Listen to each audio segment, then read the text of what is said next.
Take 3. Hi, this is the second video for New Year's Day for Fed League Flash. We are doing power rankings here on YouTube. Normally, it would be on the Flash Audio Network, which, if you don't know, the Flash Audio Network, I do content 3-4 days a week. It's audio form only. It's Spreaker, Spotify, iHeartRadio, Castbox, and Amazon Music.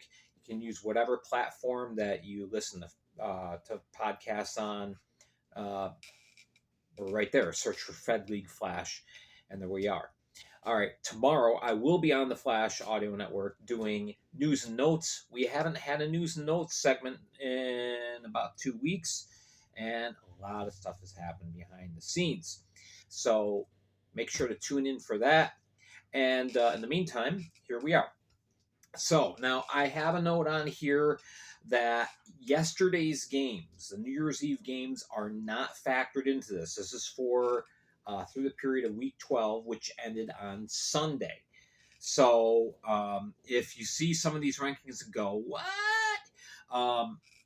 Again, last night's games were not factored in. This was pre-done, pre-figured out, and so the rankings will be different next Wednesday. Tune into the Flash Audio Network and find out what kind of movement there was, based partially upon last night's games and this upcoming weekend's games.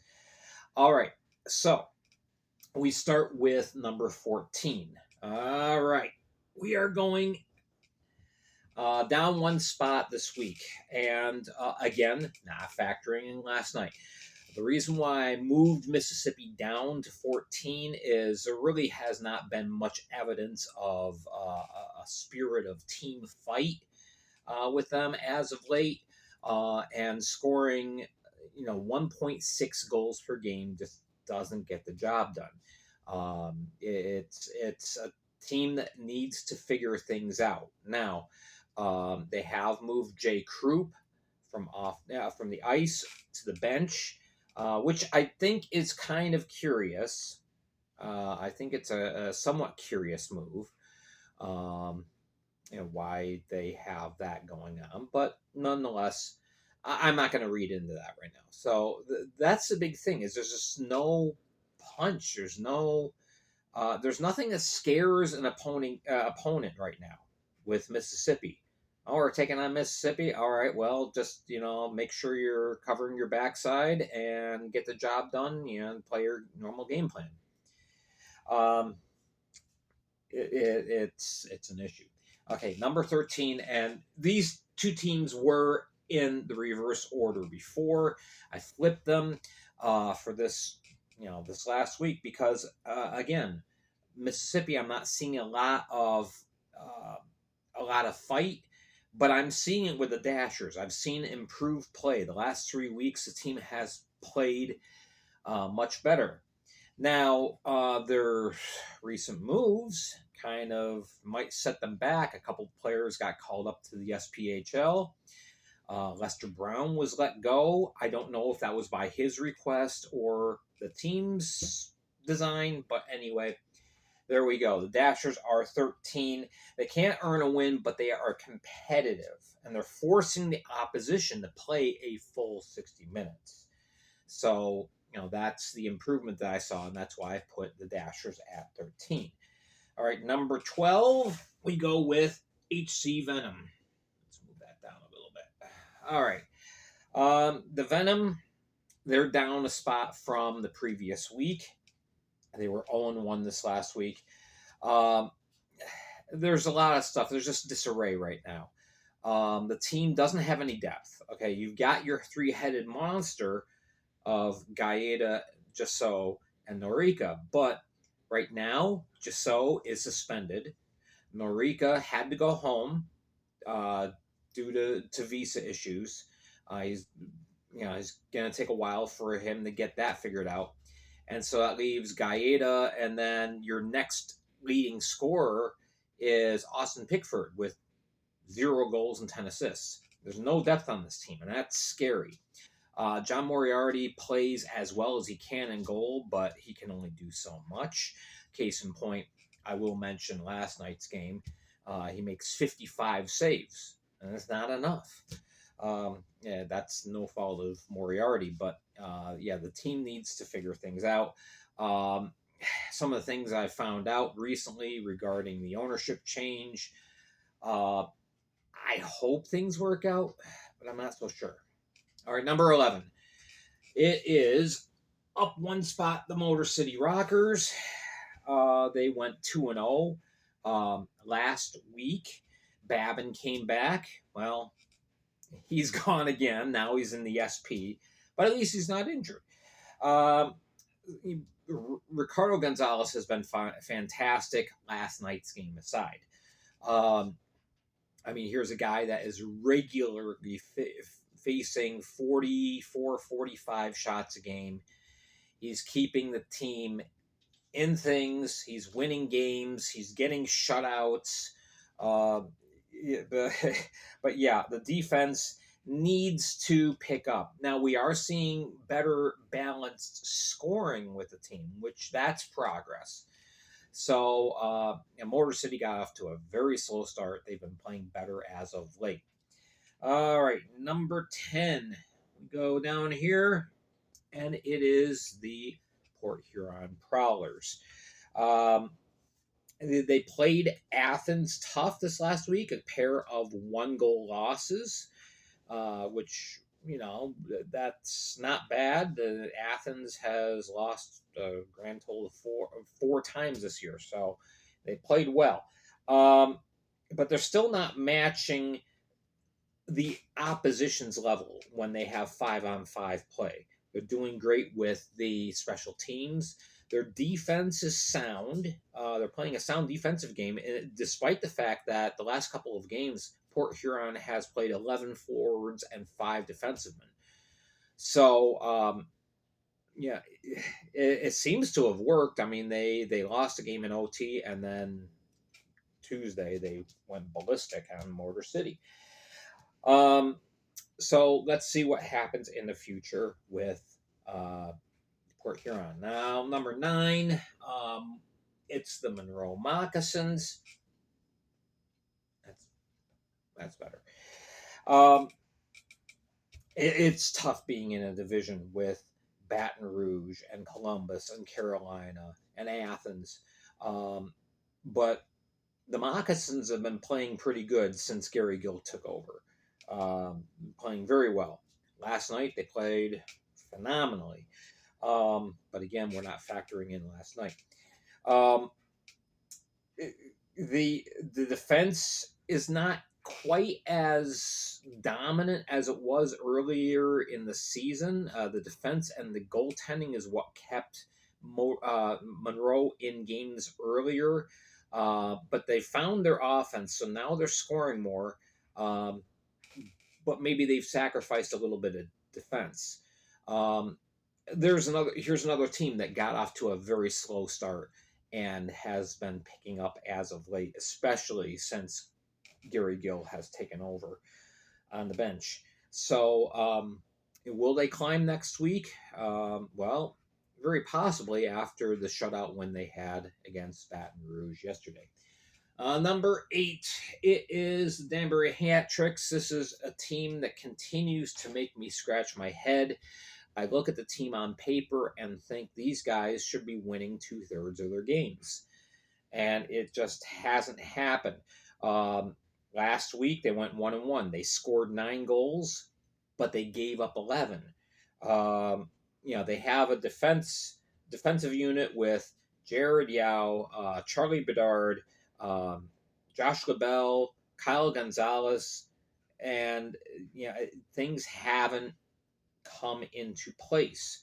The recent acquisition of Jordan Popoff ought to help. We'll see. Hopefully it does, because this team just is giving up more goals than it should be. That's the way I look at it. Offensively, I think they're set. The Russians are playing phenomenally. So we'll see what happens. Number 7, we go with the Blue Ridge Bobcats. I'm going to drop that down a little bit. Bobcats had another road win this last week on the road against a very tough opponent in Columbus. Um, much improvement. But again, this is another case where you're fighting against so many other teams within your division. The Continental is just so strong right now. From spot 1 to spot 6, it is a dogfight. And okay, last night, the Bobcats lose and they go from 4th to 6th.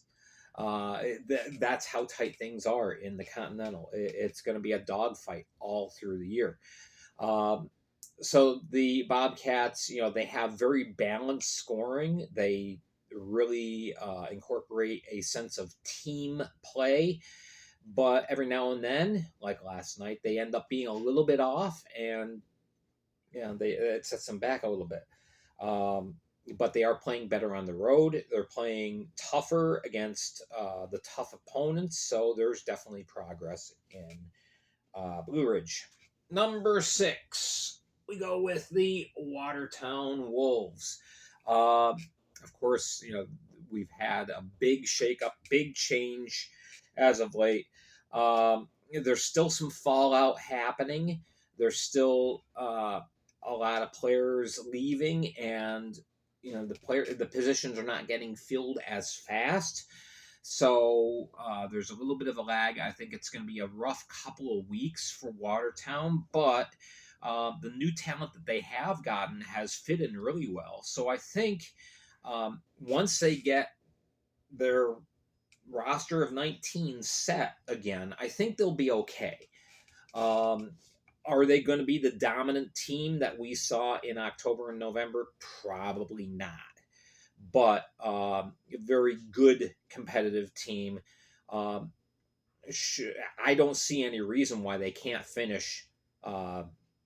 In a good spot in the Empire, in the upper tier of the Empire division.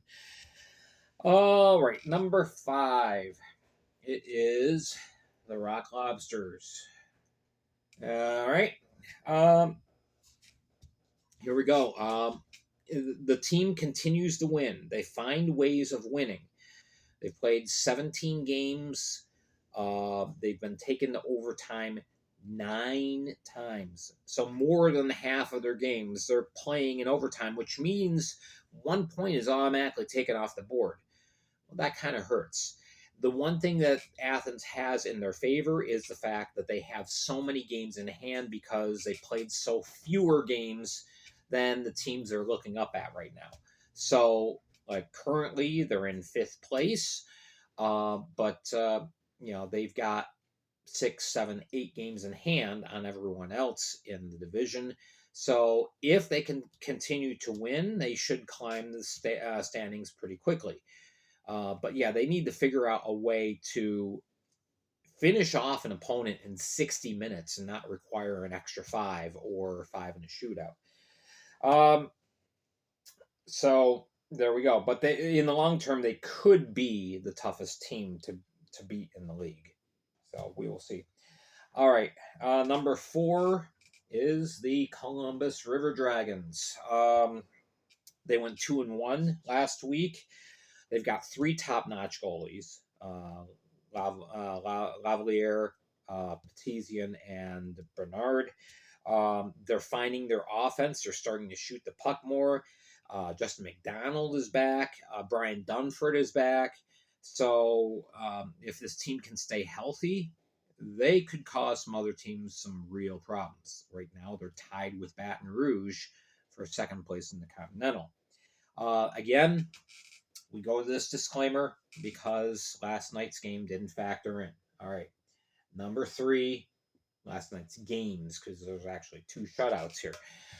Carolina, I had in the 3rd spot. They may be moving up. Here's a team that does not have, even though they're on the active roster, they do not have Gus Ford or Yuri Pastuka playing, and yet they're playing gangbusters. 15-3-3. That's a nice record.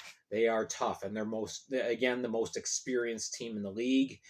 Right now, at this moment that I'm recording this, they're in first place in the Continental. So, but again, that was based on last night because I know number 2 is Baton Rouge Zydeco, and they got shut out. Yeah, I know. Here's the question with Baton Rouge. They didn't play last week. I couldn't knock them down just because they were idle. And at the point that I did power rankings, they were still in first place. Um, on the good side, you've got Brody Thornton back. He's a big, important piece to their defensive unit. Big presence there on the blue line. The question is, now that we start to see them playing more road games and home games, can they keep up the pace that they have set up to this point in the season? It's a lot tougher to win a road game than it is a home game. Everybody knows that. So here's where the real rubber meets the road moment comes for the Zydeco. Top team, the Binghamton Black Bears. They got a shootout win in Danbury, despite the fact that 4 people are out on injury. Four of their roster members were out. They were a little bit shorthanded, and yet they find a way of winning. They win the games generally that they are supposed to win.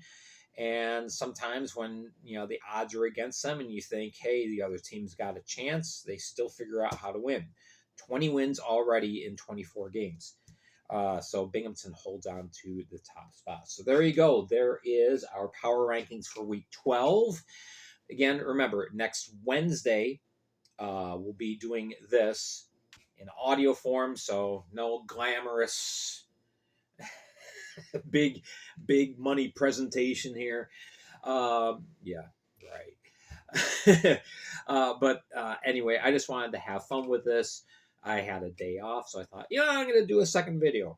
Let's do this on video because it's fun to do.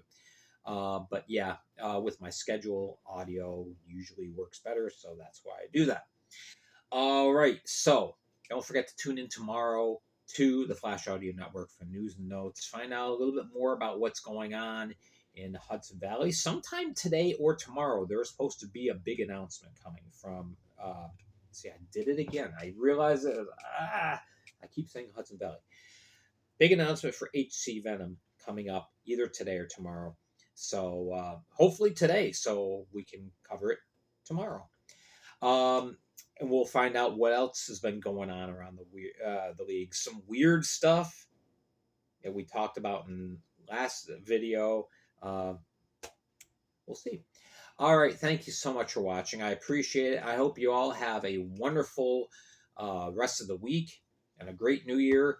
We will talk to you soon. Have a great day, everyone.